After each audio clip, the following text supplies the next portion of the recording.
Spook, and this is the Silver Spook interview slash um, Indigenous game dev panel of two people.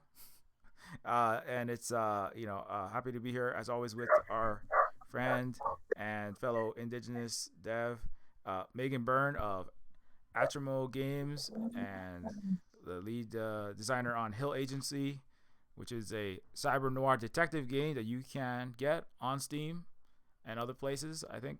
And yeah, anyways, you want to go ahead and introduce yourself? Tanzi, Miege Nesikusun, Aptwako Sison. Hi everyone, how are you? My name is Megan Byrne. I am Aptwako Sison and federally recognized as Métis of the Métis Nation of Ontario. And yeah, I'm a game designer, making stuff, or made stuff. Now I'm working on new stuff. Yeah, yeah, sure, we'll get into all of that. But yeah, so it's been about half a year or about a year since the Hill. Well, it's been about a year since Hill Agency has come out. Yeah, there's like a lot has happened, I'm sure, since then. I got to play like Hill Agency, of course. Really great game. I highly recommend if anybody who likes detective games, obviously, cyber noir, cyberpunk adjacent games, like obviously I do that kind of thing. And do check it out and go grab it and buy 10 copies and give it to all your friends and family, and even if they don't want it, just buy it and give it to them. um, Force burden them them to with play it. yeah, burden them with additional unplayed Steam games in their library. Like I have 60 to 90% of my games are unplayed. So, but Oh my god, same. not yeah, everybody has them. We all know that's what Steam games are for. They are like the bookshelves of unread books for the millennial and after generations.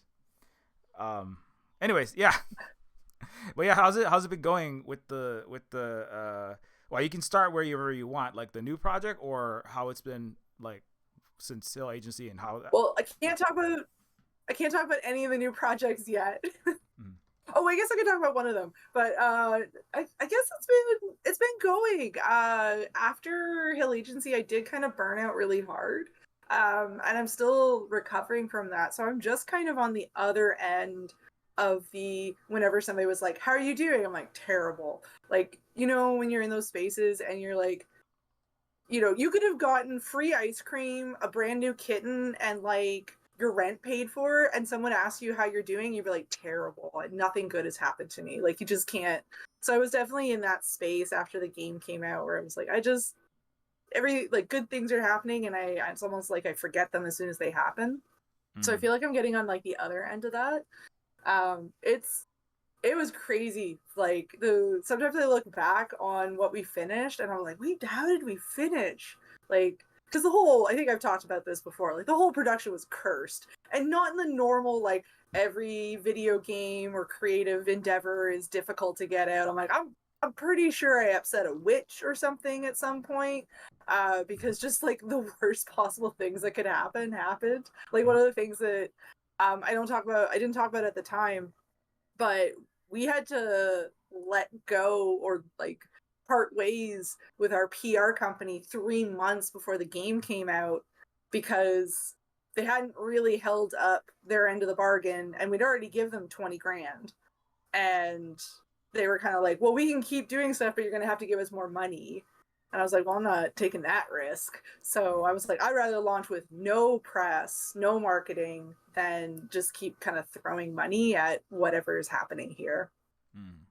And then, of course, finding out from a whole bunch of other people that they also had problems with this company, I was like, that was very validating, by the way, because at some point you just think, like, was it just us where we weren't, like, maybe it was our fault, we didn't really tell them what we needed. So it was very validating to hear that other people had similar problems, including like much larger companies. um so the fact that like we even managed to meet that threshold of, I think it's like what, 13 or 10 reviews. You have to get 10 reviews for Steam to treat you like you're a regular game, and bring you up on stuff, and let you sort of get like what's it called when you just like the when you just show up on that reel for new games. Oh, You oh, can't get yes. on there Yeah, you can't get on there unless you've had at least 10 reviews by people who've paid for the game. Mm-hmm. And I get that, right? Like that's to kind of keep I guess shovelware from kind of clogging people's feeds. And so we managed to sell without any press, with like zero marketing, I think like 200 copies. It hasn't gotten much higher. We kind of don't see a lot of sales right now, but I'm not surprised, right? Because literally no one knew it launched. I had people who I thought knew it had launched because I was like chatting in our social group about like how, you know, how difficult it was and how you finished it, and then like a month later they're like, you didn't tell me your game was out. I was like, oh no. Like, so that's definitely something that I'm working this year to rectify. So I'm actually kind of lucky, got a bit of funding. I'm gonna nothing's been like signed yet, so this is still like early days, but I'm hoping to work with two groups, one for marketing, one for PR, to sort of do 1.5 to 2 years of a marketing PR campaign. So I'm kind of excited that we'll actually maybe get out there, and more than just my tinier social group. Not even my normal social group, my closest social group was the only group that knew that this was out. Yeah, yeah. Just trying to get people to discover your stuff is like that's like you don't really know that until after you put the game out. That's like more work than making the game a lot of the time. um, Oh my god, 100%, 100%. yeah. But yeah, that's good. That's good to hear that you figure out yeah, ways to do that. I mean, there is like no real like magic bullet to that kind of thing. There is like really not. I just kind of followed. I just like looked at other people that were successful like in the indie. Well, because like my game's new is adventure. It's like cyberpunk. It's got science fictional characteristics. It's got like retro '90s, and then it's and it's like adventure. And I was like, who's successful in this genre? And I just looked at them and just tried to copy them and like made friends with all of them. And then like it was like, what do you guys do that worked? And a lot of them were like some of these were like other adventure game makers in the 20 teens that were like it's like Primordia and Techno Babylon and Wide Jedi Games is this company that they still like have like Yeah, I love them. you like those, yeah. So Yeah. I talked to like I interviewed a bunch of them on like I started podcasting because I just saw other people were podcasting, so I was like, I'll do that. I can talk. Obviously, I talk like 14 hours a week nonstop. um, so I'll just talk to other weird game devs, and it's kind of like because other people were doing that, and then they're like posting on social media, like, and I was like listen to them about they seem to be successful because they've been like they sold like enough to keep 5 people employed, like several hundred thousand copies for each of their games. They have like 10 plus games. Yeah. So and like Like Primoria. Wadget Games is, or Wadget I is like goals for me for a studio would be Wadget I.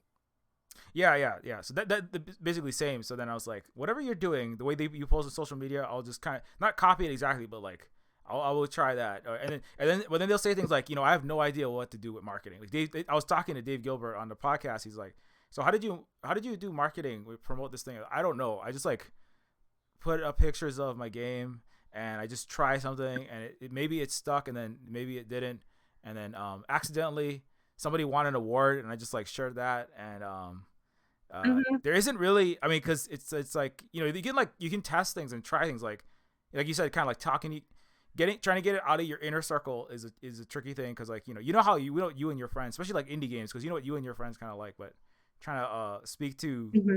like where is the like you kind of know where the corporate like the big games, like if you release Call of Duty, there's like it almost markets itself not fully, but it's like a blockbuster. But if it's like an indie game, it's kind of like there are certain people who will like this game, like Hill Agency, right, and or Neo, these smaller games, but probably not the majority of the human population is going to play it.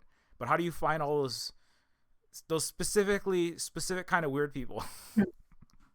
uh, Yeah, especially because like this was a weird comment I got because what is it? The new Alan Wake came out, and they've got a evidence board, and I heard from somebody else that even though our evidence board in our game is super bare bones, super bare bones, they had more fun with ours and it was more intuitive than the like threw $1 million at it Alan Awake evidence board, which I was like, I don't know, that kind of, obviously it's like rest of the game can't compare, but like that little thing I was like, yeah, we did an evidence board, great. I mean, to be fair though, I think in some one of the problems I've seen in design for evidence boards is like an excess of complexity that's unnecessary. Like an evidence board is literally a whiteboard that I can stick pictures and notes to, make other notes and draw lines. Like really that's the big thing, right? That people like is putting up a picture, then putting up like the date and then drawing a line or putting a piece of string between the two things. Like, Mm. you know, that's all I needed to make for that. So I didn't, yeah, I just think sometimes like designers have a tendency to overcomplicate things. Um, so I was like, well, you know, we got that going for us, and we've gotten a couple of compliments. I know when we first came out, everybody was like, the art, it's so gorgeous, and I was like, yeah, 100%. Sade Satrajones Esquivel, who's like our lead artist, and Maritzia Lewis, who was like our core character modeler, and Adam from Crystallized Games, who was our technical artist. Like the three of them were a dream team. And then, you know, Melissa, who did our environmental design, and then we had Jasmine, who ended up doing a lot. Well, Jasmine and Paul did like all the signs. And then Jasmine basically did all the set dressing. So like we had a really solid art team. I think like I would call them more like a, the way I think I would describe like a set team, like a theater set and costume department, because that's how we kind of ended up treating it. But yeah, they put so much work in and it was beautiful. But like literally for months, nobody mentioned the writing. Not a single comment. And I was just like, I mean, I think we got two very basic comments with like, oh, the writing's really good. I think you gave us a very nice like, I really enjoyed the writing in this, and that like made me feel good. But like people were waxing lyrical about how beautiful it was. And then I'm like, yeah, and what about the writing? The thing that I did. And they were like, it was good.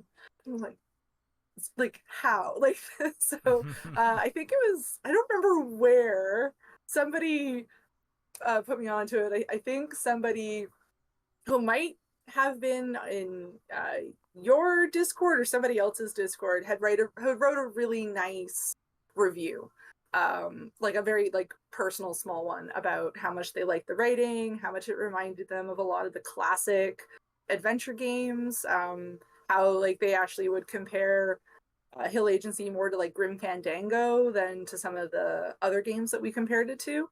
Mhm. So that made me feel good. I feel like people are kind of coming around to it. The one thing, and I've had so many conversations with people about how we should have if we should have front loaded this, how we should have front loaded this, was like people keep making comments about the spelling. The thing is, like, I went so the original idea for the language use of language in Hill Agency was that it would it would almost be like Neuromancer, where you're kind of being dropped into an entirely different language. And you're going to have to figure it out as you go. And we just had way too many people struggle. They, maybe it was a little too hard. And we had a discussion, Sade and I, about like, what do we want? Do we want to hold to this artistic integrity, or do we want ease of access? And so we kind of tried to find a middle ground where essentially I would like bookend dialogue from characters with like start it with language or start it with I think I was calling it Creelish, so like Cree English, and then do the same on the end with throwing in, you know, Cree or Creelish words and slang inside of the sort of larger body of text, whether, you know, if it was necessary or not, or whether it made sense or not. But one of the other things was a lot of the writing, when you're on the ground and you're talking to people from the ground, their words are written phonetically, like English phonetically. So if you're an English speaker, you should be able to say what I wrote out loud and hear and know what the word is. And that has been upsetting, bizarrely upsetting to a lot of people. Like it has been mentioned in 3 separate reviews about like the spelling is atrocious. And I was like, and I guess in like some ways it's just one of those things that's going to need more time, where people are going to, it'll need an audience base or a fan base that wants to do deep dives into the use of language. Because one of the things is, if you're talking to somebody from the Risen City, I did try to use standardized English, but also I don't use conjunctions in Risen language at all. Like there's not a single there, there's not a single I'm, anything like that. Nobody has noticed, which I was like, I thought when I first did it that would be very obvious. But there's a lot of like I'm really interested in language. I'm interested in playing with language. I'm interested in, why do we hold certain things to be, sacred in language, in terms of you can't change that. You can't change how that word's spelled. I'm like, well, why not? Like a lot of people don't realize that a lot of our spelling and our grammar rules have been set by people who were not interested in language as an art or a study, but more interested in cataloging. They were catalogers. They were interested in finding the one word that we use the most, and then finding the one spelling that was the most common, and then making that the be all end all of this word. I think a good example is talking about a lot of the English words for egg. Egg's not the only word that was used to describe what we call an egg. There was lots of different words depending on where you were in England alone. And then at some point somebody decided we're going to use the word egg and we're going to standardize it. And nobody argues that. And I think we should argue it, especially as an Indigenous person who's interested in language reclamation. I think we should definitely argue, why are we using these words and not these words? Or why are we spelling these words this way and not this way? Because at the end of the day, if you know what I'm saying, if you can look at that word and you know what it is, it's not a spelling mistake. It's just linguistic texture. Yeah, exactly. This is what you're going to do most. What was that? Sorry, my my boyfriend's delivering my lunch and he forgot. Yeah. I was gonna say, I hope it's an egg or whatever word for egg it is, But yeah, no, that's a good point. That language is, I mean, it's a tricky thing. And how do you convey to people that there are many ways to say a lot of different words. And I think it's like English has been standardized in certainly in the West and in US, Canada, in obviously Britain. So then and anything that isn't conforming to the very strict rules that are also important for gatekeeping for a variety of reasons. It's almost like that's your citizenship test, or your class test is how well you can speak the English language. That's not even joking though. That's how it works. That's what the ACT is for. And so then I think people especially people who have invested a lot of energy into mastering the formal standardized English language, right? They can get kind of upset because well, I had to go through all the rules, now you do too, it's that kind of comes into it a bit. Because I've people who are less uptight about that stuff, I tend to accept the differences. I haven't in Neophyte 1 there's not as much of that, but in Neophyte 2 is something I'm trying to play with as well. What if I add this word in here?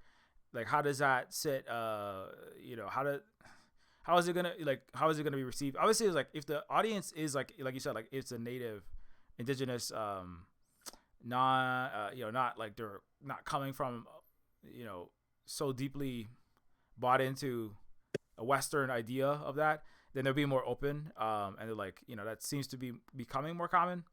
And even in terms of the representation, because obviously in Hill Agency you have lots.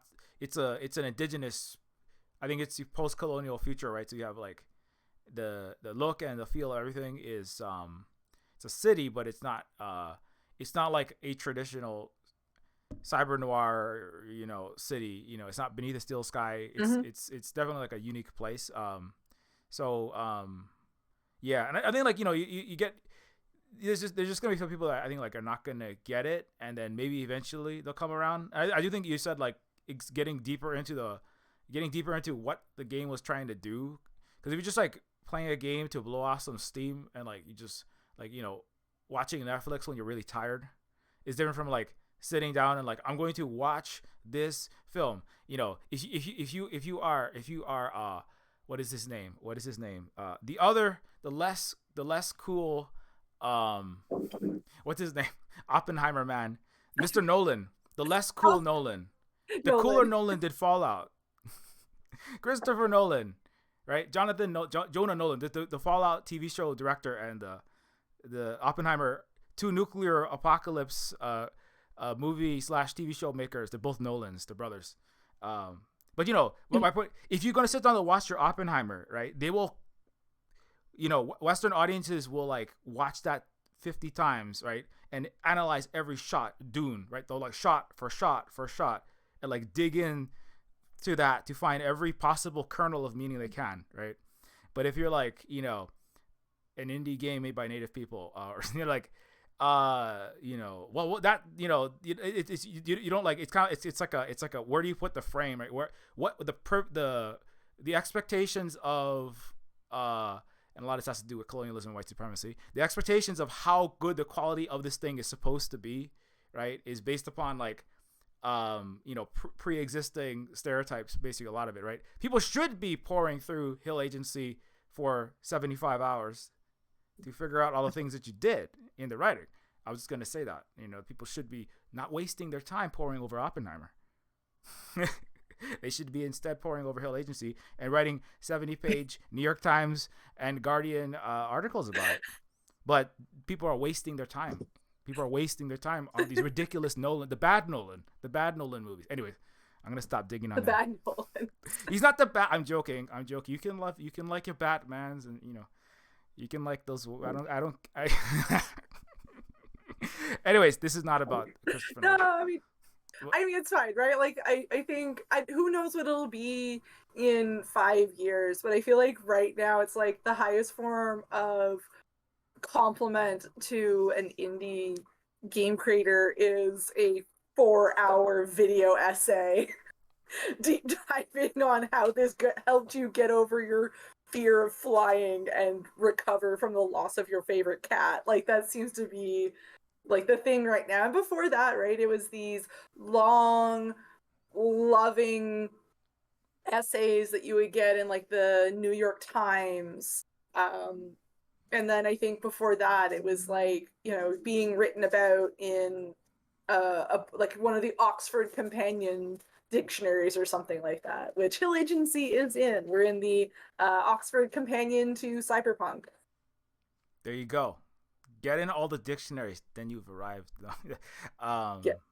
But I mean, it's not really fair because I spend a lot of time digging on mainstream Western fiction and science fiction properties, but but I mean it like, and I'm being half facetious there, but it's kind of like there's a lot of stuff that's done, especially on an indie level, like at the scale of what you're doing, like Disney might do what you're doing, in like 2 years and make a lot of money and do it less good with more money. They'll have more money, right? But the writing will be worse, as it always is for popcorn movies that make trillions of dollars, and it's really unfair. It really sucks. But Yeah. but but you can you will always have the core audience as long as you can find all the weird as long as you can find all the weirdos that like the game and then pick it up and they'll like it because it is a weird thing though. Like I mean, in all serious, I'm being really silly right now for some reason, but like in all seriousness, it is like, because it can feel like, I did this stream the other day. I was just like, being in it's like Schrodinger's developer. Like you're half dead and like I wasted 2 years of my life and 2 mortgages worth of money on this thing that nobody cares about.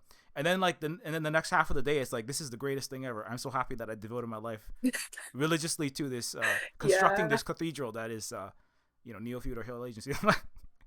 And it's like that. I mean, yeah, man, you're literally, what is it? The cathedral in Spain that that took like 200 years. but it's gorgeous. Yeah, yeah. So like, yeah, and I mean, at the end of the day, it's all art, and it's going to survive you anyways. So if you and sometimes for me, it's just the making of is the part that's the enjoyable part. Sometimes you end up with something that you're like, maybe in 50 years after I'm dead, somebody will stumble upon this and it'll be the most important thing to them, and it'll help them get through something, and then that's great.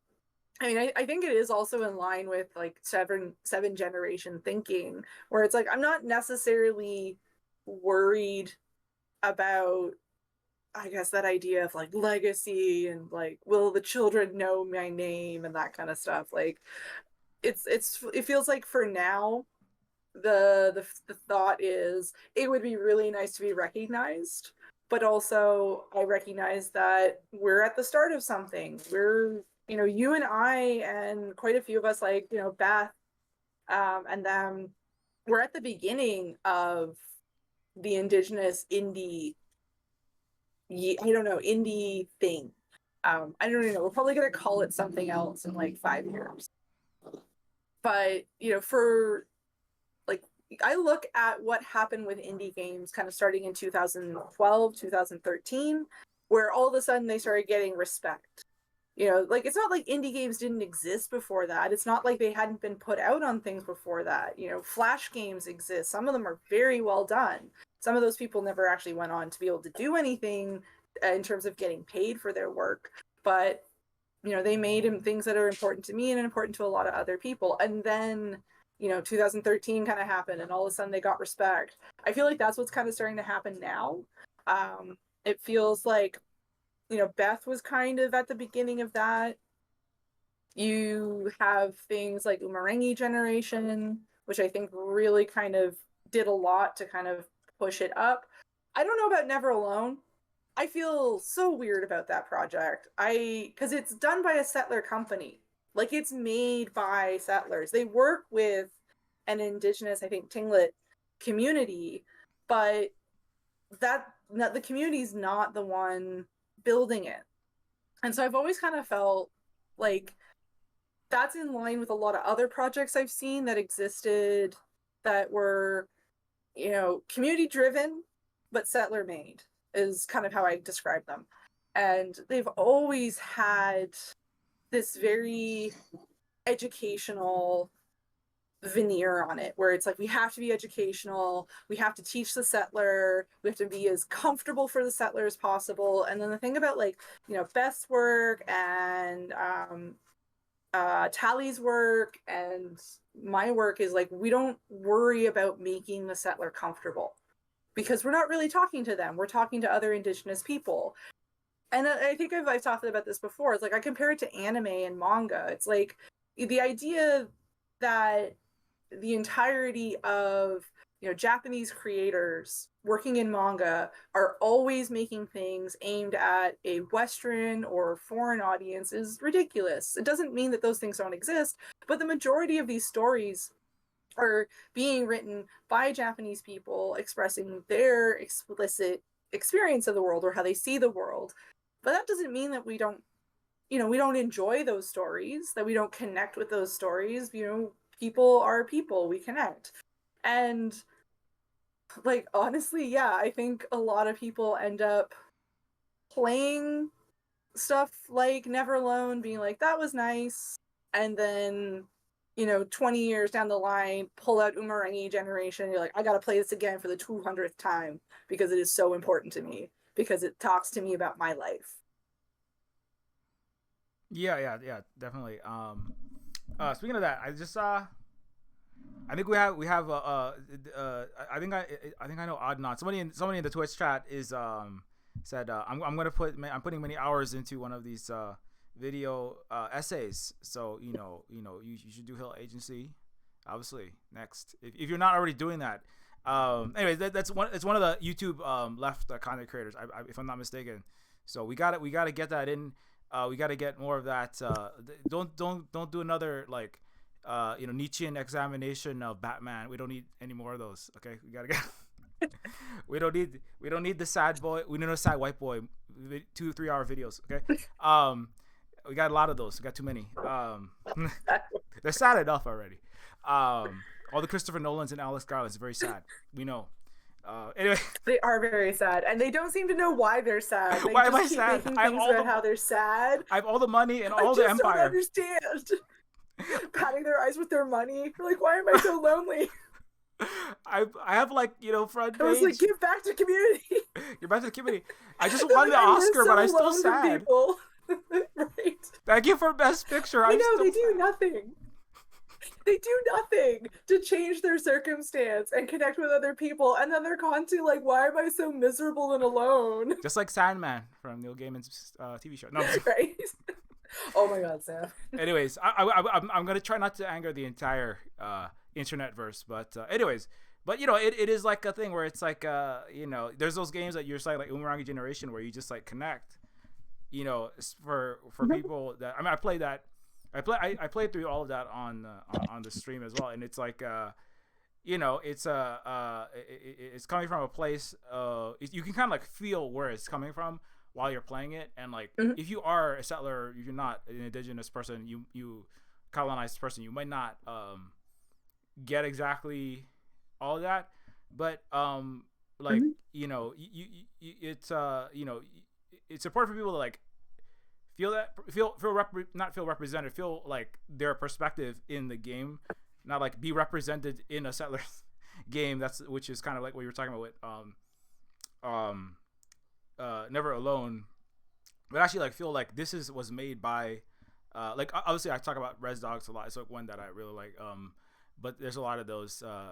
Also Dallas Goldtooth was also in the Fallout TV show, so I want an entire Fallout season that is just from the native perspective, the whole thing, directed by Taika. No, probably maybe we can't do that, but I mean like the more, anyways, I'm just like so scatterbrained right now, but it's like you know, being able to see yourself from the other from your own perspective if you are an indigenous person, or offering settlers a chance to, you know, kind of get the, you know, I think Taika Waititi said like, you know, you know, we're not always like playing the flute on the mountaintop, riding the whale, talking to the trees, you know, you know, having, you know, talking very deeply and spiritually with capital S spiritual conversations with our ancestors, all like we do.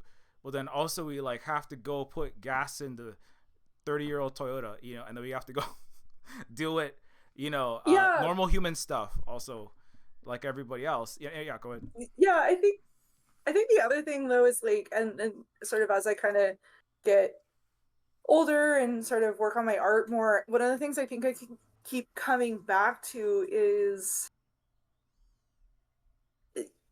so it feels like to me, and maybe this is also something that's an issue with Never Alone, and I'm gonna harp on them. I'm gonna rag on them for life, I swear. No hate to the community, but it is really hard if you're trying to be translated into art or into mechanics or into level design, as opposed to you just make it. Like, one of the things that I keep coming back to, especially with some of the depictions of the spirits, is I do wonder, you know, how much is getting lost in translation, right? Like, it would be really, to me, it would be really weird for an indigenous poet to describe their experience to a English writer, to have them write their poem for them. Like, what would be lost in that space in that translation of, I'm trying to explain something to you, and then you're processing it, and then you're writing it down. Like, I'm not dictating, right? That's how design is not dictation. You cannot dictate design unless you yourself are a designer. And then in that case, you're dictating because for some physical reason, you can't do it. So like, that's like me with my game design documents. Sometimes I have to dictate design to the programmer because I can't really like do that, but I can, because I don't have the time, not necessarily because I can't do it myself. And so I've had conversations like this because we did Hill Agency, we did work with a non-Indigenous team to take over programming. And we had a lot of conversations. And I think that's why for them it was so important that they tried to hold as closely to the design documents as possible, because those are the things coming from me directly. And yeah, that's just, I think that's the thing that comes back to, and maybe we just need to have more indigenous made games so we can start holding up those games next to sort of settler made in community driven games and be like, do you see where you're losing things because you're choosing to work with settlers who do not understand your worldview, are not raised in your worldview, and cannot really translate what you're trying to tell them. So that's just kind of like the thoughts that I have when I see these pieces. Mm-hmm. Yeah, yeah. I mean, yeah. I guess like luckily for me personally, like mostly the hard thing about being a solo dev is it does get lonely, but then I haven't had to deal with those specific kinds of things of like having other people come in, and obviously having other people with like very different life experiences and ideas of what should be made and what is good going to make a good game, and what is not important to what is okay if it gets left out. It's kind of like a lot of what it is. I haven't had to deal with that in the development process. So some of it sometimes it's kind of like I'm like kind of like it's like almost too much freedom. I can do almost anything. So it's sometimes it's like, well, what I could do anything and nobody's gonna stop me. So man, there's too much to do.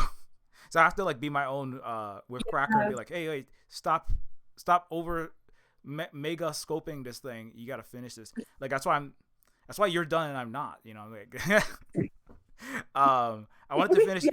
I also had like a funder that was like, it's due. I'm like, okay. That helps. Yeah. I think with it super helps. I do not discount it.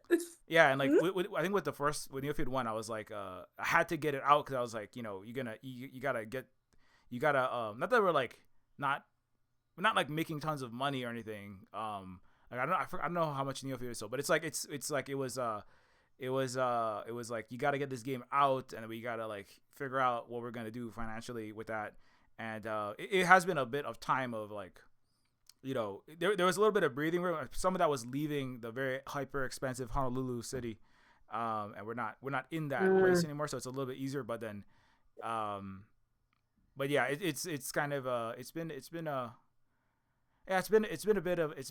bit rough. The COVID didn't help. Obviously, didn't help anything. But it's been a bit tricky to get the. I try to work on the game like as much of the day as possible, but I'm in the grind phase where I'm just like taking the bugs out and then putting the semicolons where they're supposed to go, putting the brackets where they're supposed to go, and they can get like I'm just like I gotta go do something else. So I was playing Arcanum of Magic and Steamworks and Magic Obscura. I don't know if you know that game. No, that sounds interesting though. It is by some of the creators of the original Fallout 1 and 2. I played that on this. I was playing through that also because the TV show came out, and I was like, I gotta play some more of these. That's like when I'm like done, like when I'm done like making animations of the Neophyte 2 main characters for like 8 hours and programming and trying to figure out when I wrote something 7 years ago, which is when I started Neophyte 2, and I'm like, wait, who is that character?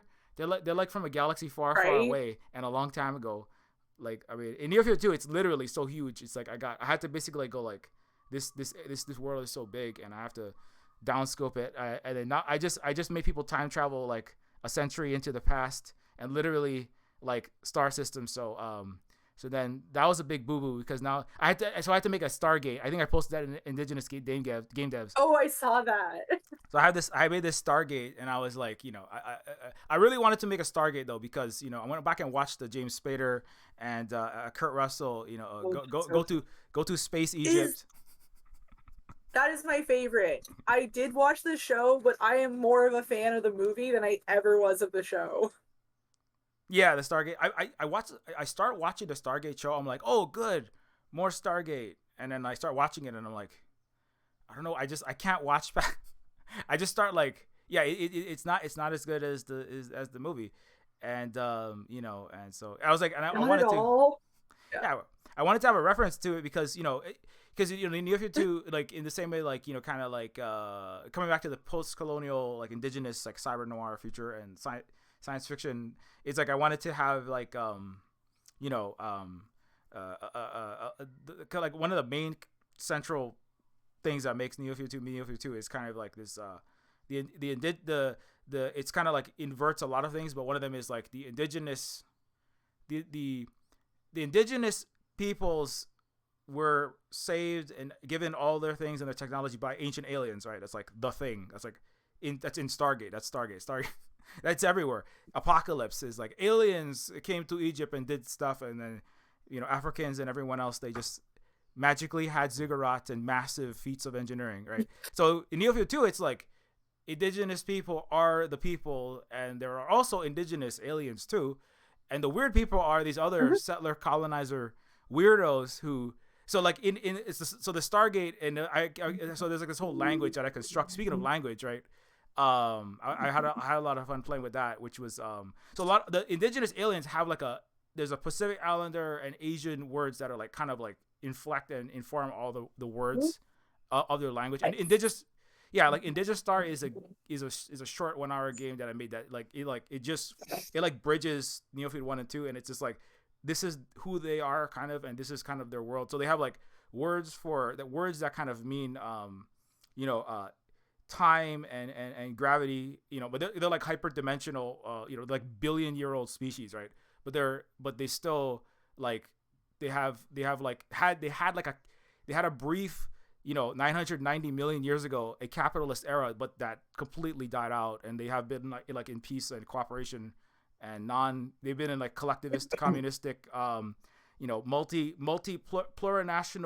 multipolarity for the entire lifespan of the earth and more. So it's kind of like they're almost like they view like a lot of other races as like young, in the same way that indigenous Turtle Island peoples and many other peoples view Europeans as young, the young race that doesn't view things in the 7 generational lens. And so like their language is like informed by lots of it's like lots of the like Hawaiian language, Maori language, which when I'm studying that, they're fun fact, they're all actually one language, and actually Hawaiian language has like way more phonemes, but the European Puritan and other Anglo and Franco colonizers intentionally reduced the phonemes so that Hawaiian only has like K, L, M, N, but actually that was an intentional reduction of the language by Puritans. Yeah. So we just learned this. Even like longtime queer, like anti-colonial educators like Kumuhina, she like led on Mauna Kea, like all the major actions. She just learned that like this year. So like, oh wow. Yeah. Speaking of language, right? So that I was talking to Tali about. I'm sorry. I'm kind of like I know I'm going, but this is gonna be another interesting tie-in that Naftali Faulkner of Umurangi Generation, right? I remember talking to him about that game, and he was like, yeah, Umurangi Generation, it's Umu is red, right, in Maori, and Rangi is sky, right? So it's the red sky generation. And in Hawaiian, Ulu, it would be Ulu Lani, like Ulu is red and Lani is sky. Yeah, so like and I was like, so I mean, yeah, it's like, that's so close. Yeah. And he's like, yeah, it's so close, it's weird, right? It's weird that it's like it's so close that it's basically the same language, right? And then we come to find out that white Christian missionaries came and they forcefully made that L into the R into an L, and the R into and they removed the G, right? And they made it 2 separate languages to intentionally, like Library of Babel, they like the Tower of Babel, where all the tongues are confused. They like Tower of Babel the entire Pacific, which was like 600 million people who basically spoke the same language and had a unified culture, and they would have been a anti-imperial mega federation that could have countered Western colonization throughout the Pacific. And that also the Hawaiians were trying to unite with. The Hawaiian leader was trying to marry to the Japanese princess and make alliances with China, which would have built an anti-imperial Asia-Pacific alliance, because it is Asian and Pacific alliance. It's Asian American and Pacific Islander month, but it's more like, get the West out of the Pacific month. Actually, that's what I like to call it. Get your nukes and get your AUKUS out of our water month. Actually, that's what it is. And so anyway, long story short, so So like a lot of actually even what we think of, I'm not to say that like the way that we learn Hawaiian is wrong. If you go to Duolingo and you learn Hawaiian, No. but you're learning a Christian babblified, intentionally distorted version of the language. And I've like always thought this every time I look at when I was researching for Neophyte 2, figuring this out. It's like this is by design, so that they could say this is Micronesia, this is Polynesia, this is Melanesia, Asia. That's something totally different. You're not even who. You are all Americans. You know, Hawaii. There's American Samoa. That's also going to be doing deep sea destructive mining of the for America's interest, right? Jesus. Right? And it's like, no, actually, like this is all the Pacific. And anyway, long story. So it's kind of like, so the Stargate. The concept is that like instead of the language, so instead of like language being like given, right? It's like there's also written language. There was actually written language in the Pacific, and that's another lie that they gifted the missionaries, these great civilized Christians, like gifted all of these technologies. That's actually false. Number one, they stole the paper to write on from China. Number one, they had it for 1,000 years, as well as the black powder to point all the barrels. Number two, we already had written language. There's like just recently it was found that there was these there's wood and stone like writing implements like in Easter Island, and they're like maybe they were elsewhere, but we just didn't investigate because we either A, destroyed it all, or B, just didn't care to, and instead sponsored Western colonizer academics like Thor Heyerdahl to bury this entire history, which obviously they did. But anyway, yeah. So well, did you hear about in North America and Turtle Island? We like people have been saying this for years. There were birch bark scrolls. There were cedar scrolls. There was a writing system. There was probably several writing systems. Syllabics were not invented by a white British guy. We have found. I mean, hey, I need to find the thing. But this is what I guess like oral stories are good enough for me right now. It's just after a while we'll end up finding the physical proof. But I have heard stories that there are rocks with syllabics written on it, words written on it, that are older by thousands of years than any, settler, any possible settler group coming here.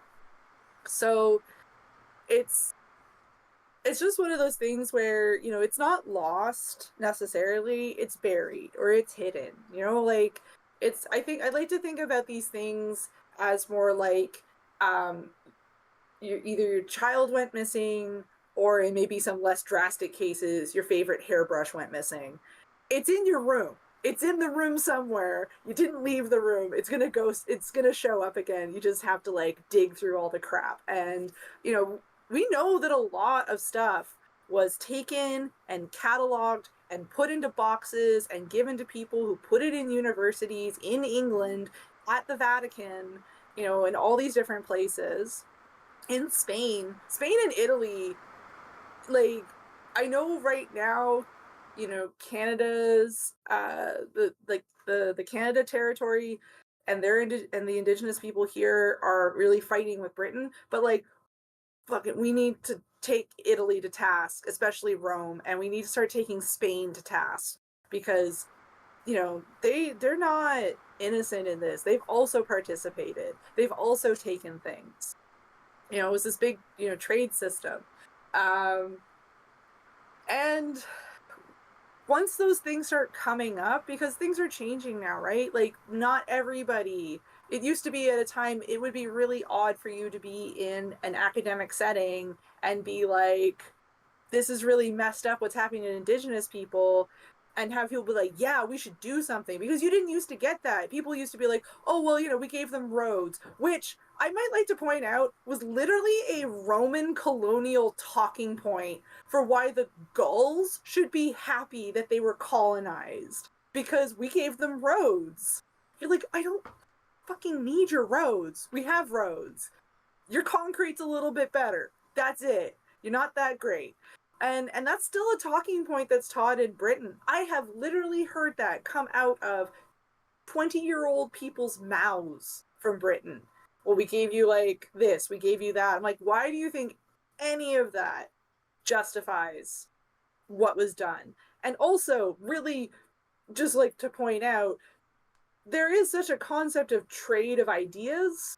Like, we didn't need colonization to get roads or railroads or gunpowder and stuff. Like, we could have just learned how to make those things. Like, we didn't need you to literally come here and force slave labor, you know, trick desperate Chinese people who are fleeing from the opium wars that were caused by the British, to build your railroads. That you end up, like, 90%, I think it's something like 90% of the railroads that were built that people died to build in this country are abandoned. They just, they didn't even last 300 years. Like, what a waste. It's a waste of human life. It's a waste of materials. It's a wanton, wasteful destruction. And like, that's just basically the imperialist capitalist MO, right? It's wasteful. And it's so bizarre to me how the narrative is that Europeans are more efficient. Europeans use things better. And I'm like, but you don't, guys. And we see this in the games industry too. We're seeing it right now in the games industry with like all of these layoffs, right? They're not efficient. They're not better. They don't know how to manage their resources. They're just so used to having so much that they can throw at the problem that they don't know what to do when they can't afford it. And so it really, I think that's the big thing that, like, I'm seeing change in people's mindsets when it comes to, like, capitalism is so great. And they're like, if it's so great, why are you guys so shit with managing your resources? Like, why are you so? It really reminds me of the story of corn. I don't know if I told the story of how corn left the people. The corn got mad at the people. And it's like, to me, I'll tell it, but like, to me, it's literally the same story of what we're seeing with capitalism. So at one time, corn did not need to be processed. You didn't need to dry it and lie it and then, uh, you know, turn it into flour in order to eat it. You could just eat it off the cob, and it gave you almost everything you needed to survive. And it grew super plentiful. It grows super plentiful. And it was everywhere. And after a while, people just got so used to having this really easy to grow, super plentiful thing that they stopped doing ceremony when they were planting it. They stopped planting it with any kind of reverence. They would just throw they wouldn't even, at one point they stopped breaking off the kernels from the cob and would just throw whole cobs out and let, whichever seeds grow and then pick them. And so corn sees this, and corn is super disrespected, and the people become lazy. They stop hunting for food. They stop taking care of the land. They stop taking care of the animals. They're like, well, we don't need the animals anymore. We don't need them for food. The weather is great, so we don't need them for very much fur. We have enough. We don't need to tend for the other plants. We don't need them for anything. We have corn.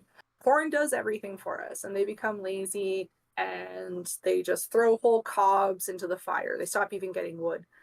And so corn comes, and she's like, that's it. I'm leaving this shitty relationship. Like, you don't respect me. You don't listen to what I say when I come home from work. I'm going. Like, we're over. And she leaves. And she leaves for an entire year. An entire year. And because the people had not been storing corn, had not been preparing it properly to get ready, they just had these big cobs that they were pulling off and throwing into piles and eating. They all went to rot. So they come into winter with no food. They have no food. And they are devastated. The people are devastated. Not just emotionally, they were literally devastated. And so a lot of them died. And then the next spring comes, and corn comes back, and she is horrified. She's horrified by how many of them died. She is horrified by what had to happen because of their disrespect.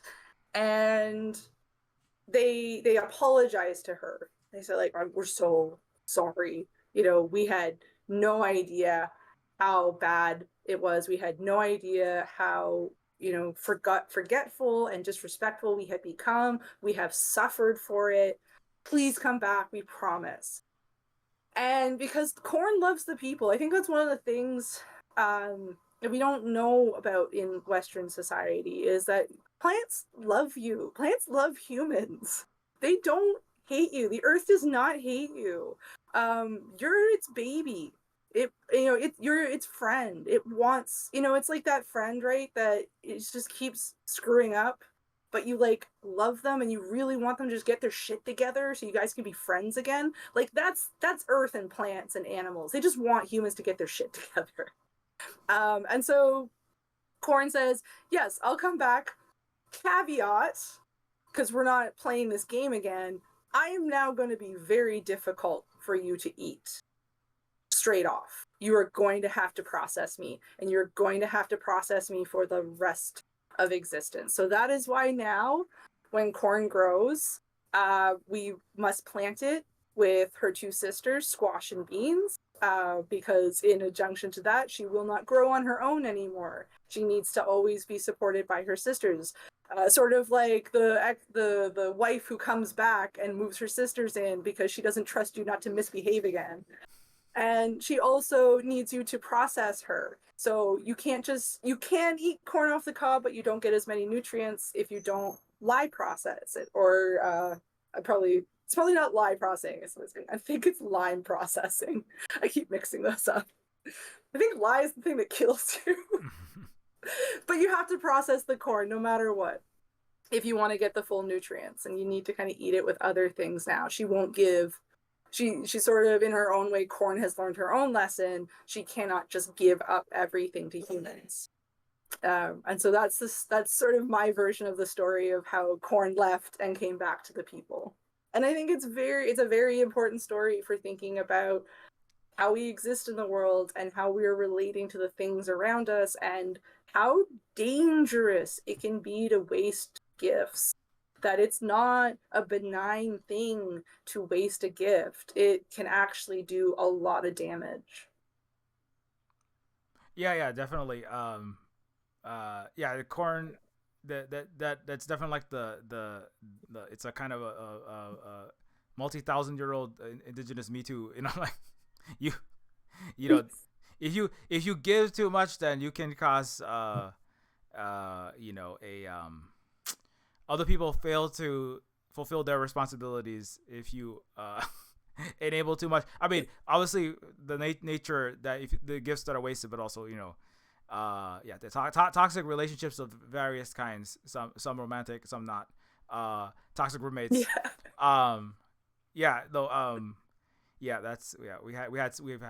those. But yeah, no, it's important. It's important to learn because it's kind of like and like I think you were tying that into the game industry and how the capitalism with all the mass layoffs is like wasting all the talents and the gifts of skilled artists and writers and programmers and designers and voice and etc. Skills that go into making games, among other things. And no, that's totally the case. And like kind of like the origin story is like the story of corn. There's a story there's many stories for Hawaiians. Like for our Kanaka Maoli, we have it's actually exactly the same story, but it's a story about the excesses of ultimately capitalism in a society that was fundamentally collectivistic, communistic, that cared for all people according to their needs, and also the relatives that are the plants and animals and the earth that is the mother, which the word is Aina, which that which feeds and that which sustains, like your mother, like. And so in our story, just since you told one, I should probably give one, but the Kalo is the elder brother from Wakea, who is Sky Father, and Papa, who is Earth Mother. So Mauna Kea, where there are huge the biggest Hawaii protest with the biggest police and military mobilization of the United States against us Native Hawaiians, was on Mauna Kea, which is the highest point in the Pacific. It's the largest mountain on the earth, measured from its base, which is thousands of feet beneath the Earth, the ocean surface, and the summit is 13,000 feet, but in total it's bigger than Mount Everest, right? So it's a very sacred mountain for a variety of reasons. It's like the pico or the navel of the Pacific, and it's also the point where Skyfather and Earth Mother, Papa and Wakea meet, right? And Skyfather waters Earth Mother, and then from that all life is born. And the first life to be born is Kalo, the elder brother of the Kanaka.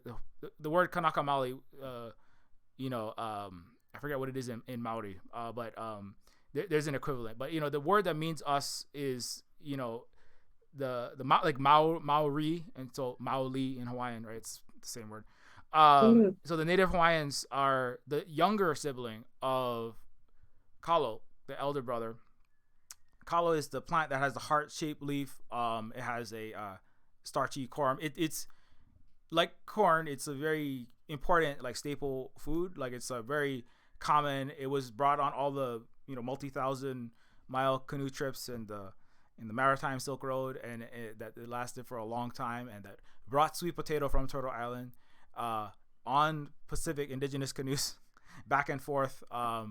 And so Kalo was brought on those trips. Kalo was planted all across the Pacific, and Kalo is the elder brother that feeds and sustains us on the long voyages, and also in that Disney badly tries to copy in Moana for lots of money and doesn't give us any because it's capitalistic. And the Kalo that is our elder brother has a responsibility to feed its younger brother, that's us, right? After being born from Papa and Wakea, Kalo was stillborn, and so was planted at the corner of a field, and that's also where Hawaiians we tend to plant Kalo like in the corners of where we have our hale, that's our houses, right? The Kalo kind of goes. A lot of this is it's informational, scientific. It's scientific. It's spiritual. It's cultural. It's it's everything in one story, right? And so Kalo is planted in the corner, and Kalo grows. Kalo feeds you. Without Kalo, it's very difficult to survive. Because the plants have like a spinach-like leaf. There's the corm is like super dense nutrients, like a sweet potato. Uala is the word. Yeah, and it tastes kind of like sweet potato. You can also make Kalo chips. But anyway, so Kalo was the elder brother. All of the Hawaiian the Hawaiian way is just the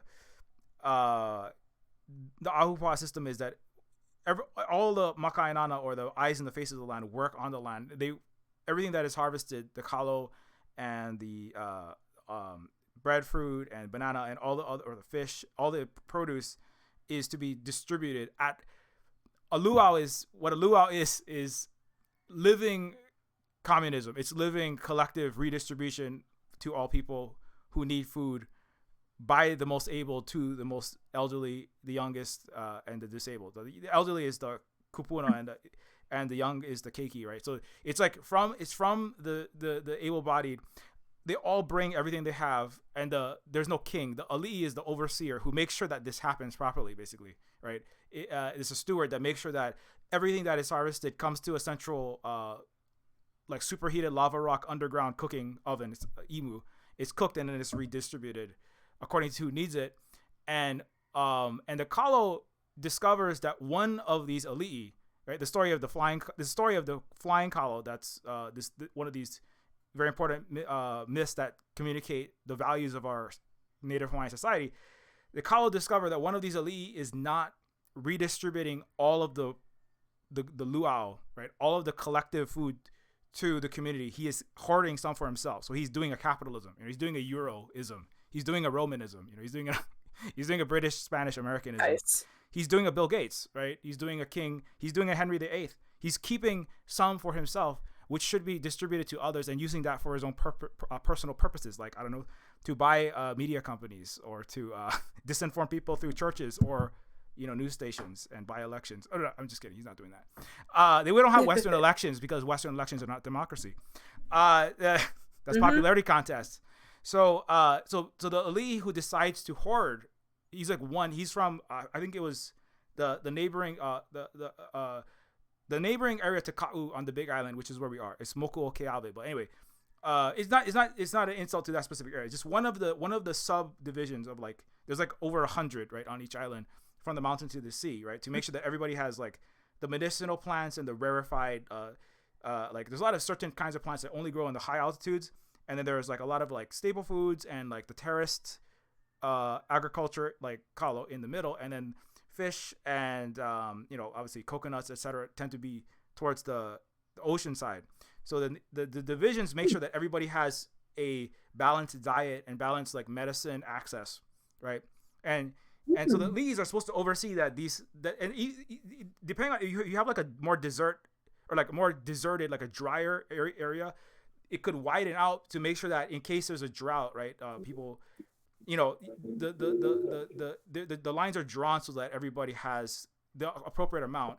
Wetter areas might have a smaller chunk because, well, it's more productive. Anyway, long story short, the Kalo notices that one of these elite is not redistributing the resources of the work of the people and the land, the Aina, to the population at the luau.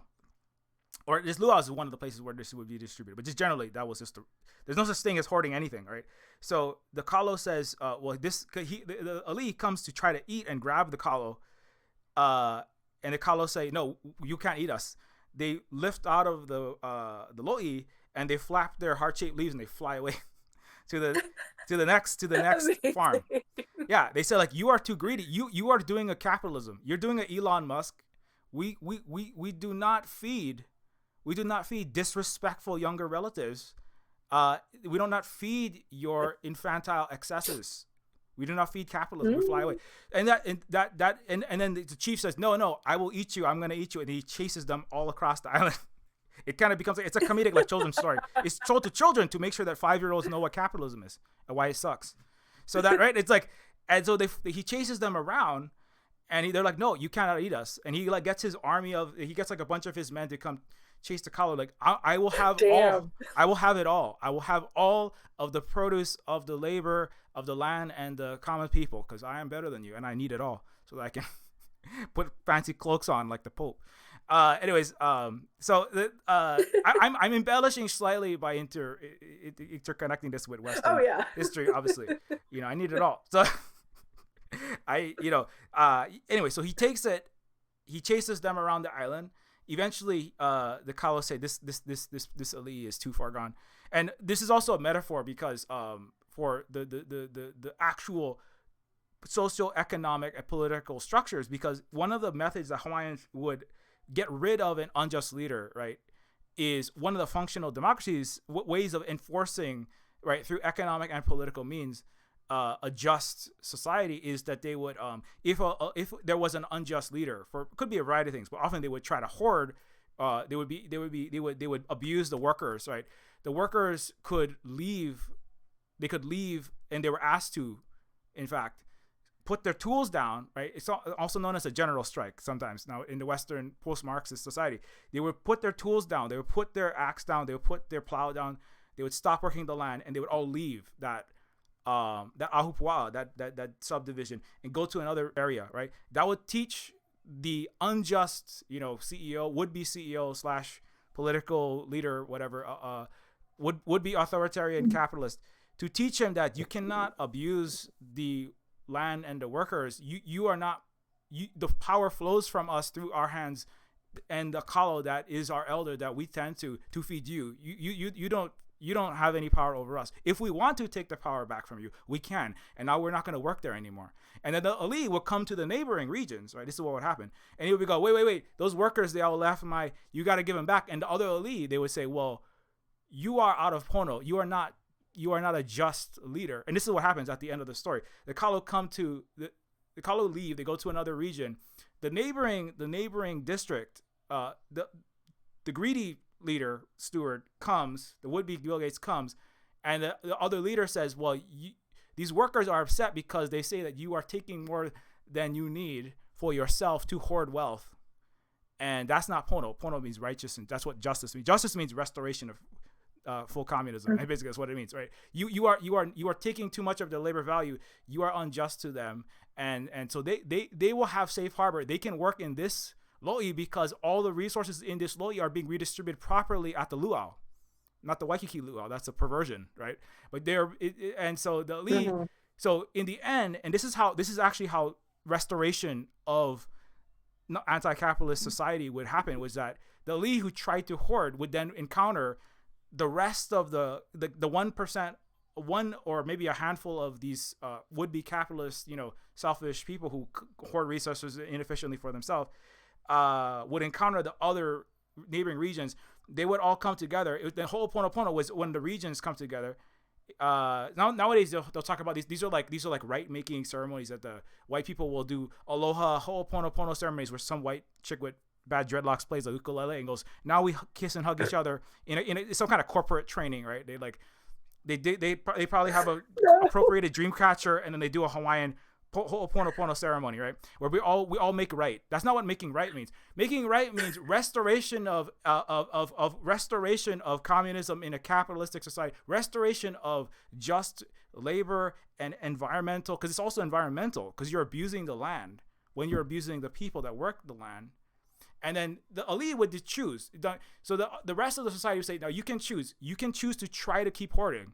If you come to this region, then a war might break out. I mean, ideally not, but if usually it's a small number of individuals who try to hoard resources. If you try that, we will have to fight you, and that's so you might need violence might break out. But ideally, you will choose to stop being a selfish CEO of this game company. You will choose to stop being a selfish hoarder, Bill Gatesy kind of person, and you will stop being a Roman Caesar or a Greek landowner, right, abusing his Afro-Asiatic hordes and his wife, because women are second-class citizens. You in Greek society, right, which is where a lot of this begins. And if you choose to do that, and you choose to return to pono, just relationships with the working class, with the workers, that the maka'inana, that are the eyes and the face of the land, then you can resume your post as the steward of the land. If you choose not to do that, then you can be exiled. If you would like to fight, then we will fight a revolutionary anti-capitalist struggle with our army to remove you from this society, because we cannot allow the persistence of an entrenched unjust oligarchy through our society, because this will result in what those people have on the other side of the earth that are spreading across this planet, really. But at the end of the day, so it's kind of like the Kalo speak to the people, like you're kind of saying, and the Kalo are leading the people it's both how we have to listen to the plants. We listen to our elder relatives, and also we have to fulfill our responsibilities to our elder relatives, because if that system continues, it will destroy, and it had destroyed islands. Hawaiians in their history had the stories of islands that became dominated by these selfish, greedy, usually dudes, chiefs, and then they overused the resources, and the islands had suffered, and then the environment suffered, and then their islands died, just like the land of Europe and the lands that the West spreads to tends to die, just like Hawaii is dying with all the U.S. capitalists over. That's why Lahaina is burning, is because we're run by those kind of chiefs over there, right? Anyway, but in the end, if the leadership chooses to change, then that's the ideal. It's not just about there's an authoritarian communist are just going to kill everyone, and then a new bad tyrant is in charge. No, ideally, people would simply change. Sometimes they will be exiled. People were exiled, right? Sometimes the elites were exiled. Sometimes people did die. But ideally, people simply changed because they realized that that was a better path, and saw the errors of their ways. But this is a long story, and I'm done. No, I mean, like, all our story, like every Indigenous story is long, but it also kind of touches on something, I think, which is, changing, that we didn't really have access to in the stories that we still have. Because I don't want to make a claim like, what I'm about to talk about doesn't exist in stories, because it might well be. It's just that a lot of our stories have been lost. A lot of our teachings have been lost. But one of the things that I think I've noticed, especially now, is we're seeing this huge shift towards thinking about trauma, thinking about stress, thinking about how do we heal trauma, how do we heal stress, and how so much of the behavior of hoarders call them capitalists, but they're hoarders. Hoarding is a mental illness.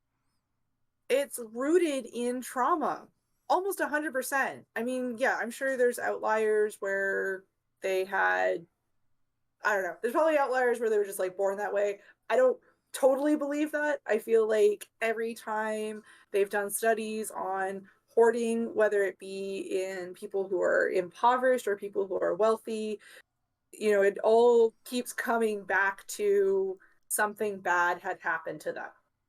And that's the thing that needs to be addressed, that we're starting to realize, is because telling somebody don't do that, that's bad, is not working. We can say for a fact it's not working because we can see with capitalists it doesn't work. That telling somebody and using shame and using religion or morals has not worked. And in fact, if anything, especially in the States, has made things worse. Has trying to get people to change behavior through threats or shame doesn't work. And this is why I'm so glad that people are starting to think very carefully about their lives, especially because I think the story that you just told is really important to how workers need to treat themselves. They need to put down their tools and work for someone else or work for themselves, but leave those hoarders. I think that is important because that's part of trauma informed healing too, is don't put yourself in harm's way. Just because somebody's traumatized and hurting does not give them a right to treat you badly. Your trauma is not an excuse, it's a reason. That's what we kind of I've heard a lot, and I like that a lot because I know it's I don't know if you I'm into book talk drama. And there's something going on with this one woman who, despite having success, having it all, having so much, chose to behave in a way where she was lashing out and trying to harm others because she didn't think she had enough. And I've heard so many people be like, you can't use mental illness as an excuse. I'm like, no, but you tell me if those are the actions of a healthy person. Does a mentally healthy person have everything they could possibly need and then some, and then feel like I have to hurt somebody else because it's not enough? And that's not the behavior of somebody who's well, and that's not the behavior of somebody who's in a good place. And shaming that person and making them feel bad and making everybody say they're a monster and they're not going to learn and they should just be exiled has the opposite effect. And so what I see is we are learning new ways of addressing this. Some describe it as I'm not going to say the proper name, but the Witko. You know that because it's not winter, so I can't say the real name. But um, it is a thing that sits inside of all of us, and it gets fed by you being harmed and by you harming others. And we have stories on how to deal with the Witko. But they're stories that I think got lost because they weren't interesting to settlers. So there's quite a few. Most of them come down to you go to defeat the Witko in summer when there is plenty and there is enough. And there are two things you have to do to heal the Witko. You have to get it to expel everything it's consumed. So you have to empty it. It has to vomit or whatever. It has to empty itself. So it has to be emptied of everything it has taken. And then it has to be fed medicine. And it has to be filled with everything it needs. And so I think we've got one half. I think we're getting towards the first half, which is the emptying. The workers leave, the rich are taxed, their stuff is their excesses are taken. They the things that they have are taken, and then they start at zero. I mean, we're not there yet, but I feel like that's where we're going. But once they're at zero, you can't leave them. You can't just say, okay, we'll dispose of you, we'll expel you, we'll put you in jail, whatever, because then that just perpetuates the harm, and that actually feeds the Witgo, which makes it stronger. So what you have to do now is we have to feed it medicine. I don't know what that looks like right now.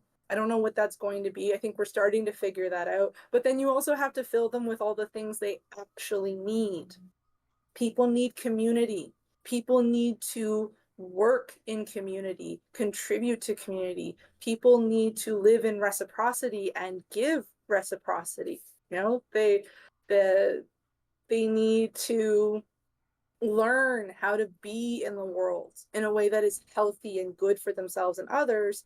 And, you know, just like how corn was with the people, you have to have even stricter boundaries with them because they're not well, not because they're bad people, not because they're evil. Like, because these things, when we say these things, these are good for when we're angry and we're trying to purge that connection and we're trying to deal with things. Those things are good, but once it comes down to dealing with the person, we have to treat them like people. You know, I'm a prison abolitionist. Oh my god, I can't pronounce things.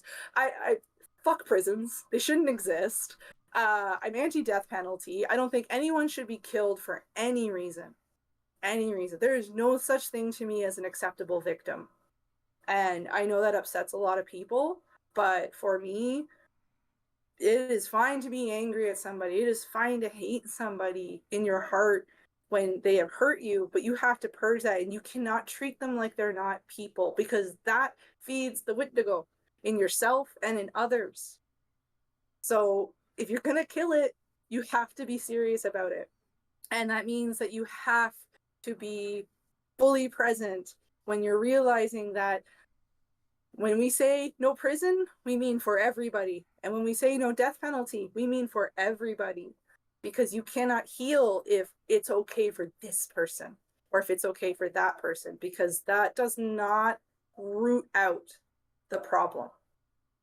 And we have a problem. We have generational trauma dating back to prehistory of the Greeks. Like, a lot of the trauma that you and I and our families and the generations of our families before us, our ancestors suffered, is because of suffering that happened how many thousands of years ago that was never dealt with, that was pushed down, that was exiled, that was punished, not healed, punished.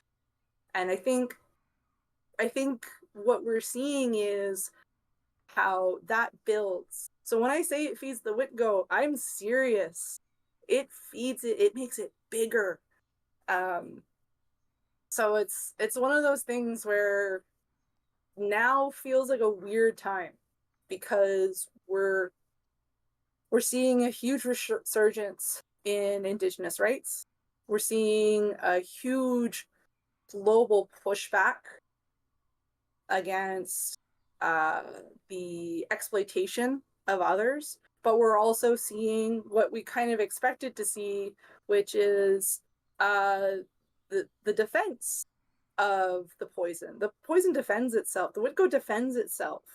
And that's why so many of the stories, it's so dangerous to hunt the Witgo in winter, because that's when it's at its strongest. It's most needy. And that's why you hunt it in the summer when there's plenty. And I think we're coming into summer. I think we've been in winter for a very long time. I think we're finally coming into summer. And now, you know, because we realize there is plenty, there is enough. You can't lie to people anymore and say, well, we just don't have enough clothing, we don't have enough food, we can't possibly get you what you need. We know that's a lie. And we are sharing that lie with every new generation that is coming. And of course, so now they internalize it and they believe it. They believe it without having, you know, I think what our generation was, you had to kind of be proven. So you need to see charts, you need to see like the landfills of clothing, you need to see the piles of wasted food in order to be like, oh, okay, we have too much. So I think we're in summer. I think we're finally in summer.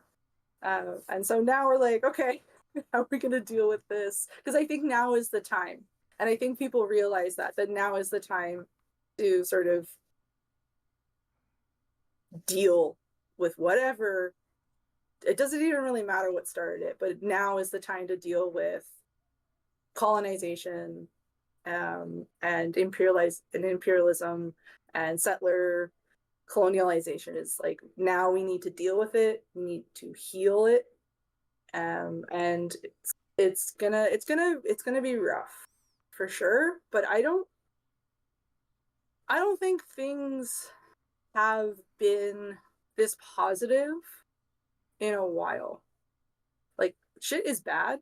I'm not gonna, like, that's obvious, but compared to where and how this was able to move under cover of darkness for so long, like, I think the reason it feels so bad right now is because it's like looking at a wound that's finally getting treated. When you finally like pull off the band-aid or whatever that's been hiding it, it's like, that's bad. I'm like, yeah, but it was bad before, you just didn't see it, so now we're looking at it, so now we can deal with it, and we are dealing with it. So I think when people are like, it's bad, I was like, but we can do something now.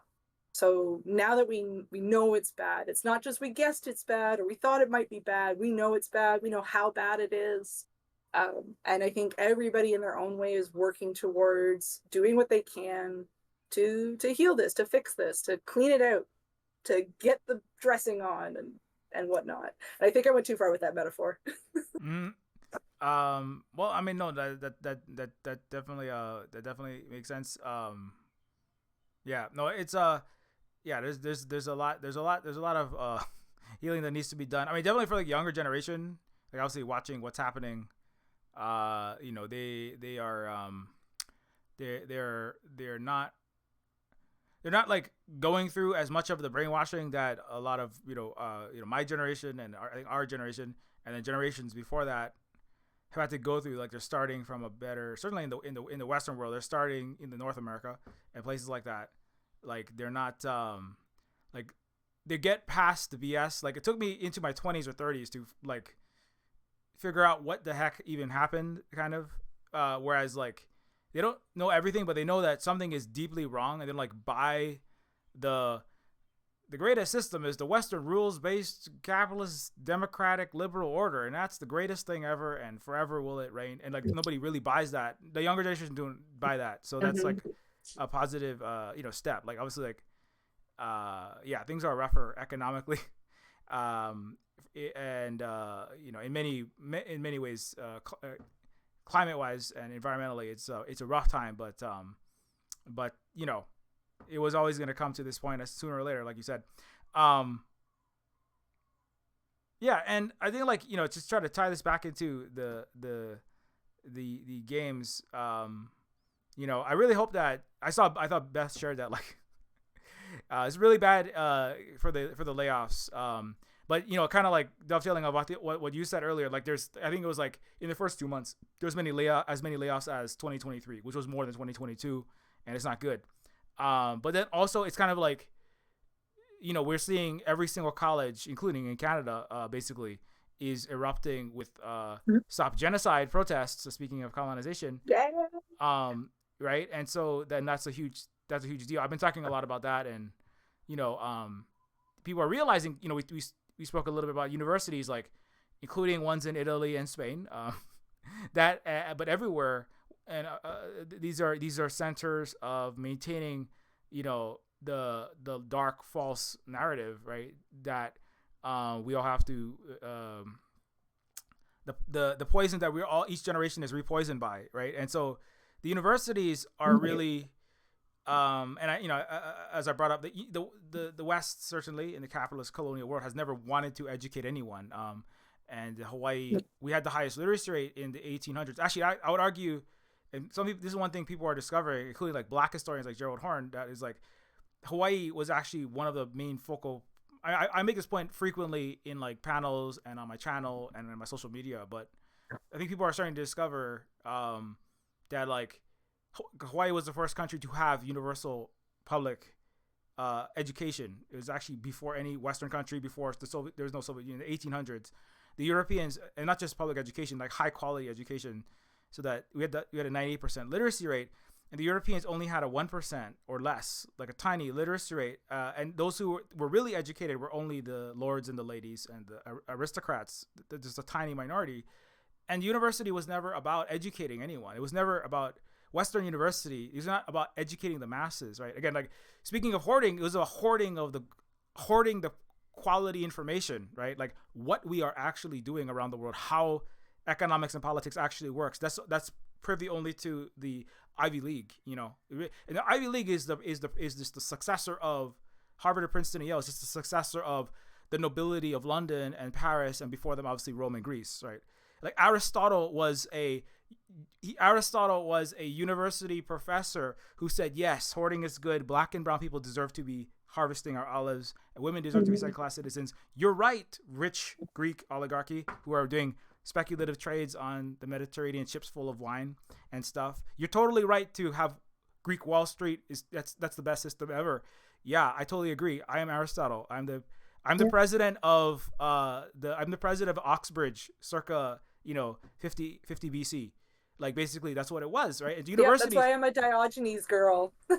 Yeah, and like one guy said, or some people were like, they said you're gonna have to take some you're going to commit suicide if you start talking too much about this class struggle or equality, real equality. Yeah. So it's kind of like so universities, right, is like a place where the struggle. I think there was an Arab. I think he teaches in Canada, but he was like the United States Senate like ordered the Columbia. They grilled him and they ordered Columbia to fire him because he's like a decolonial like queer Arab professor that connects indigenous. Saeed? It's Mahmoud. Shoot, I can't remember what his name was. It was on Red Nation. He was just on Red Nation. No, I don't know. Yeah, he was recently fired from Columbia, or the Senate was like, you're allowing a Hamas agent pretending to be a professor cause terrorism at your university. You have to fire him, basically.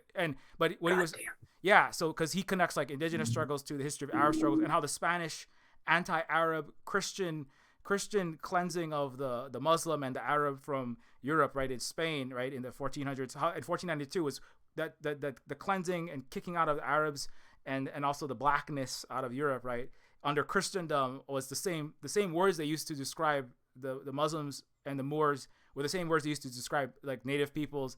The Spanish word that means like the filthy savage is the same word that means the filthy Muslim, and that they're doing that at the same time. And so that was so that's another connection between the Palestinian struggle and the indigenous struggles. And so and so like the university, and he was like, he said the universities are places, they're not places of liberation, they're places of resistance. Like these are places that have to be resisted, and the kids that are rising up are that this is kind of like coming back to like what I was talking about. This is like the young at the narrative dissemination points, like the right, which is the future, the dark elixir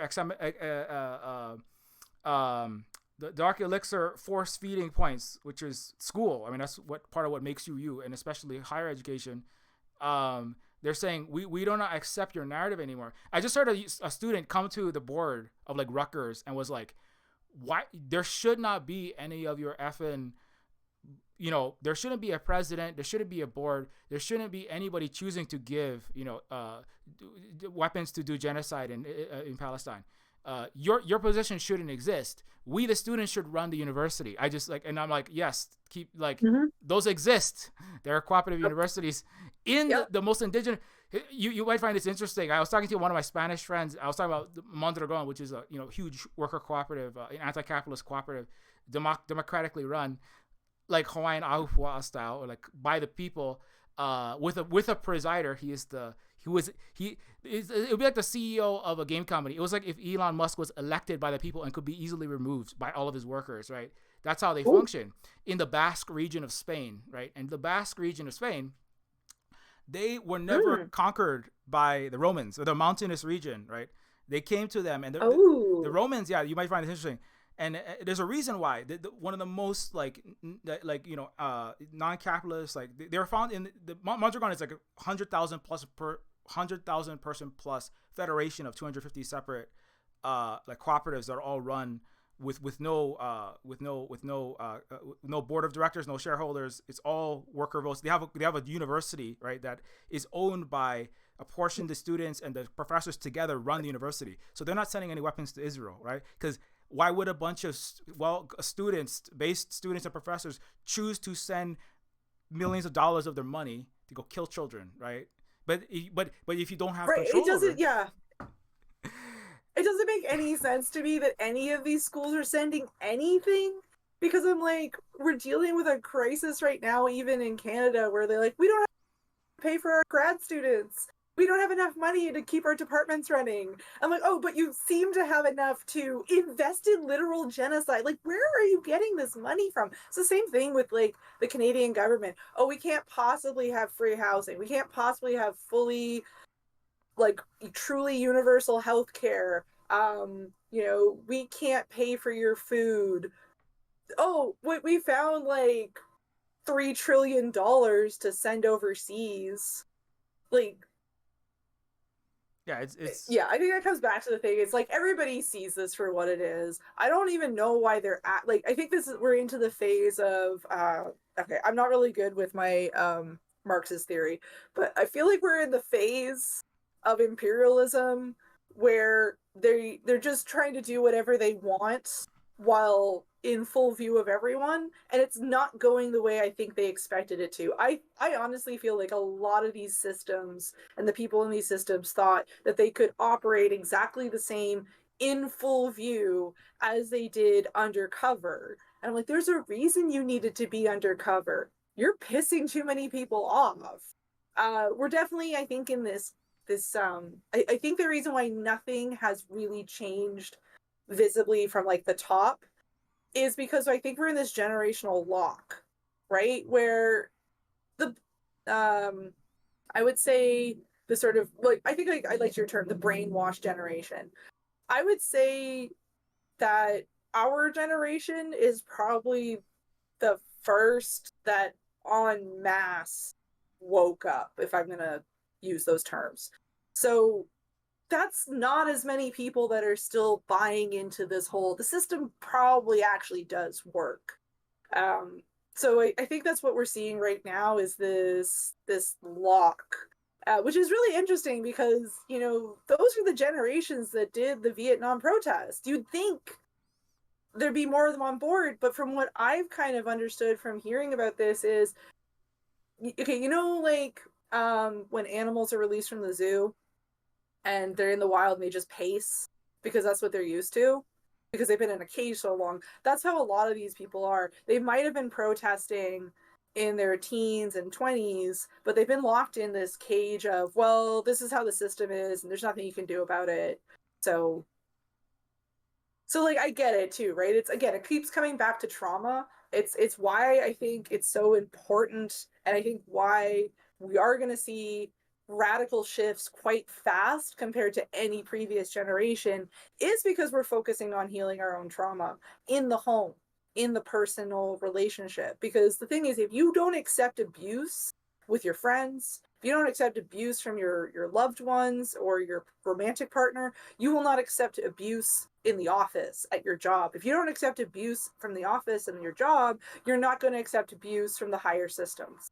And that's really how we fight it. We take care of our relationships and our own trauma, and we do our due diligence to heal what we can as best we can. The whole, I feel like everybody needs to adopt the oh my god, the doctor's oath, be like, do no harm. Like, that's, try. And I'm seeing it. I'm already seeing it. We're seeing it. We're seeing it en masse with people being like, okay, well, you paid me to do this, so I'm just doing this. I'm not giving my heart and soul. I'm clocking in at 9 a.m. I'm clocking out at 5 p.m. And fingers up if you try to get me stay 1 hour earlier or later without paying me for it. Yeah. And that's good. That's so fucking good, because then you won't accept that shit from your government. You'll be like, well, I won't let my boss treat me like that. What makes you think I'm going to let you treat me like that? I pay your tax. I pay your bills. So, like, Like the first time I ever thought, like, really, yeah, I love that attitude of like, my taxes pay your salary. I'm like, well, good. Don't let them abuse you. Like, don't accept shit from your boss. Don't accept shit from your loved ones. Like that, don't accept abuse. Don't accept abuse from the people who you literally pay to be in those positions. You are giving like income tax. Sorry, I income tax. I think below the 1% makes no sense to me. Like it really doesn't make any sense to me. And the fact that people agreed to it when really it was in place to tax profits, like insane profits that wealthy people were making off of their own money. Like income tax is one of those things where like I'll pay it, I understand what it's for, but we need to rethink this entire system because I mean, it's not in keeping with an indigenous way of sharing. Like uh, we don't have we don't have a system of paying our fair share. And also the other thing is we don't have a choice of how that money we give is spent, which is like another big problem that I have with like how everything is structured around you put everything into this pot and then these people who have wealthy people controlling them, they get to do with it whatever they want. And I don't know, I'm one of those people like I believe in taxes, I just don't believe in like how we tax. It's so messed up to me. And especially because it is it's also so like ununderstood, even though everyone has to do it. There's so much shame around it. The idea of like, did you do your taxes? Did you pay your taxes? um are you paying tax on this, on that? It's so bizarre to me. Anyways, that was my side rant. Oh That no, was my trucker cap side rant. no, it's all good. It's all that's all. Most of all I do is just like side rant myself all day. But no, that's all important stuff. Like I like that's like important stuff for people to hear and think about. Which is I mean, and it also like I was thinking about like you have to be like you have to be like corn. You have to be like no, you're gonna have to like do your part now. I'm not gonna pick up for you. You can't abuse all of my free labor. In this, you can't be the patriarch Yep. in here making me do two jobs when you don't do any jobs and you just chill out and play video games all day. You're like, and that goes for the CEOs and the governments and all the toxic dudes in their relationships as well. Like, it's like, I mean, and like that's also where like like the patriarchy is important. Like, I was thinking all the I choose the bear rather than some dude in the woods conversations that are going around. I don't know Oh if you my god, I yes. don't know if I you come would across also that, choose the bear.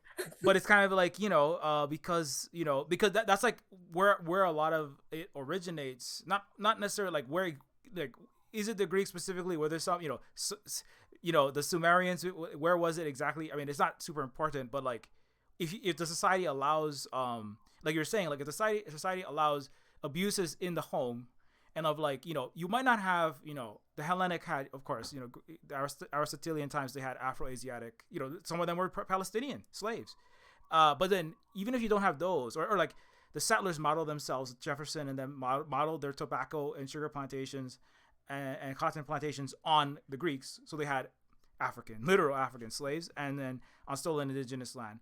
But then, and Jefferson also says women shouldn't wrinkle their pretty foreheads with politics, right? Which was echoing Aristotle and of course Paul from the Bible, which is the Roman Christian version of that, which is that women should not get into women should not be in charge of anything because that's disastrous, and the chaos dragons will kill us all if that happens, right? So like, I got in so many fights with my teachers about fucking Paul. Letters from Paul. I would fight every religion teacher I had on that fucking guy. I was yeah, just like, let me tell you why he's wrong. Whip out my list. yeah, and so like and so it's kind of like because you might not have ability to like oppress like large amounts of people like from like entire other societies or other neighboring places, right? But there always be like about 50% women in any community, and so that kind of like it's and obviously children is another place, right? So the abuse of in the house, right, like of children, of women, and other relationships in the household is like definitely a place where it starts, and also where a lot of the progress is of course like after like the Me Too and kind of like there's a lot of cis straight guys that are still toxic that are not getting dates. Statistically, it's like 65% or something like that, and it's kind of like and it's like that's necessary, and it's like because some people are saying, oh, we have to just like hate, like you have to feel sorry and just like have sex with them anyway, even though they're toxic, and it's like no, like They don't have need to. sex. They need friends. They need a friend they can hug. They need their best buddy. We need to return to the days of men walking around with little booty shorts, shirtless, hugging each other while fixing their car. Like you know, like they're already romantic. Like remember the thing about how straight men care more about what other straight men think than they care about what women think. Yeah. It's like they just need to. It's like they're not allowed to be openly homo-romantic, and it's like that's fine. Lots of women are homo-romantic. They love their girlfriends. They love their female friends. Probably sometimes more than the men in their lives. That's not a bad thing. Like there's nothing inherently wrong or perverted about that. It's just men are afraid to have that level of intimacy with another man because that must mean I want to fuck him. And I was like, that's not how this works. Like, I mean, because honestly, if you wanted to fuck him, it wouldn't matter. You just want to do that. So this idea that like, does hugging my best bro make me gay? Not unless you're writing like fanfic about the two of you together. Not really. And again, it's like the only reason why so many of these people are afraid of being gay or perceived as gay is because even now it is dangerous to be queer. It is literally dangerous to your health to be queer in public, especially in smaller towns. And that's the problem. Like the male loneliness epidemic is directly proportionally resultant to the danger it is to be a queer person. If it was not dangerous to be a queer person at all, if people were like trans, whatever, non-binary, whatever, you love him, you love her, you love them, whatever. If we lived in a society like that, there would not be a male loneliness epidemic because they would hug their brothers and their friends. They would cry with them. They would tell them how they really like this person, but they're not sure this person likes them back. What should I do? I really want them to like me. Like, and be vulnerable. And that's the problem. Giving dudes pre-assigned sex dolls does not make them feel better when they're still scared to speak or cry with their dads or their brothers or, you know, people who they should feel safe to be vulnerable with. Like, even, you know, if the nuclear family is God, then why are they so scared to be in it, right? So yeah. No, exactly. That is definitely the case. We've had you know, I'm like I don't one of the reasons why I'm also like solo dev is because like I don't want to be around a lot. I mean, you know, I'm sure you have all kind of horror stories being in the game industry and game communities in the last 20 years with a lot of toxic masculinity, and like I've like worked with some of these people, and I'm like, I will do it solo so I don't have to you know, be around certain people. Like I'm not working with anybody because I just don't want I'm not like I will only work with women or non-binary people, but it's like that I've encountered a lot of like really toxic relationships, and then not even just like, you know, like, you know, it's sometimes it's like it's that kind of thing, and sometimes it's like, you know, just like they're posting all kind of gross right-wing stuff all over the place, and I'm like, I don't want to be associated with that. I don't want to be like, you know, men's right activist. You know, I don't want to be in these red pill, you know, like the, you know, Gamergate circles. I don't want to be in that.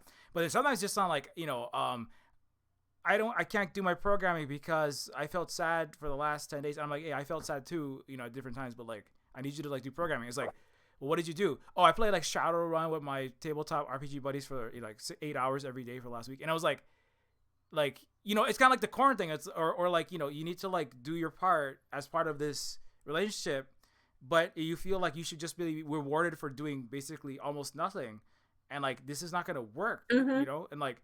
And I mean, I self-identify as I'm a non-binary queer person, and I think like I didn't really come to that till like way later in my life, but it was like, um, I think that was something that's always been like weird. I mean, I was a teacher. I was doing a lot of jobs that were like, you know, in Hawaiian culture, that's like the mahu is like a third gender person, which is like what I identify as, and that was a common, that was our role in society, right? Was to be like the people that were carrying forward the culture, carrying forward the history, carrying forward the teaching. Obviously, a lot of times it was hula teachers, but like, um, you know, it was you know, I don't know, it's always been like weird, especially I play football too, so that was like really weird in the locker room. And anyways, I'll stop rambling on about this. I know you gotta go soon. We should probably push this back into the game direction. Anyways, I want to finish up that Basque little comment, and then we'll finish up with whatever you want to talk about Hell Agency. So anyway, the Basque indigenous people of Spain, just to come back to that one, they resisted. Oh Just yeah, yeah. I want to make sure you learn this. Uh, uh, Monogatake, he's our Spanish friend who told me about this. They resisted the Roman Empire. They never actually the Romans tried to buy them off, like with like tried to take one of their leaders and like turn them into one of them, or like co-opt them or assassinate. And the Basque like killed every Roman, and they thwarted every plan. They stopped every Roman attempt to form them into the Roman Empire, make their language a Romance language. That's why their language history is thousands of years of completely separate from the, you know, like Spanish, right? Mm. French, right? English. These are all like connected to the Roman language, Romance languages.